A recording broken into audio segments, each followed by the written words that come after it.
Inihayag ng National Intelligence Coordinating Agency o NICA Bicol na wala silang naitalang kaso ng recruitment ng New People's Army o NPA sa mga paaralan at universidad sa rehiyon. Ayon kay NICA Bicol Director Ramir Frades sa isang panayam sa Camp Brigadier General Simeon Ola, patuloy ang mahigpit na pagbabantay ng Regional Task Force to End Local Communist Armed Conflict o RTF-ELCAC laban sa naturang banta. Sinabi ni Frades na aktibo ang RTF-ELCAC sa pagpapatupad ng mga programa na naglalayong mailayo ang mga kabataan sa krimen at terorismo. Aniya, dahil sa mga programang ito na nagbibigay ng kamalayan sa mga kabataan, wala na silang namomonitor na NPA recruitment hindi tulad ng dati.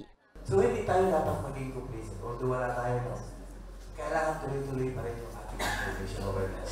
Sabi nga ni Ernie Barong, ang kaalaman ay kaligtasan. Ganun yun. Layunin ng RTF-ELCAC na tulungan ang mga Pilipino na makawala sa impluwensya ng mga makakaliwang grupo at suportahan ang mga komunidad sa paglaban sa krimen at terorismo. Ang mandato namin is mag-provide ng information awareness. As to percentage, in line doon sa gusto namin na provide ng information awareness, actually marami na.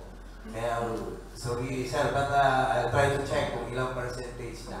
Ang ano lang yan, ang sukatan namin, nilay doon sa kung na-meet ba namin yung aming objective na magbigay ng informasyon sa Bicolanos about sa license deception and possible and atrocities ng province. Isang province kukunti na naman sumasabi sa akin. Nanawagan din ng PNP Bicol at AFP Bicol sa mga kasapi ng NPA na talikuran na ang kaguluhan at makipagtulungan sa pamahalaan para sa kapayapaan.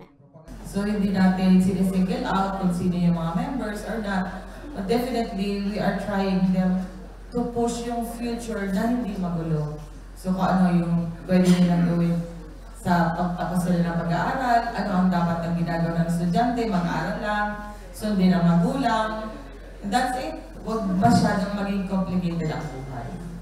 Yun po ang ginagawa natin sa mga school-based activities ng Philippine National Police.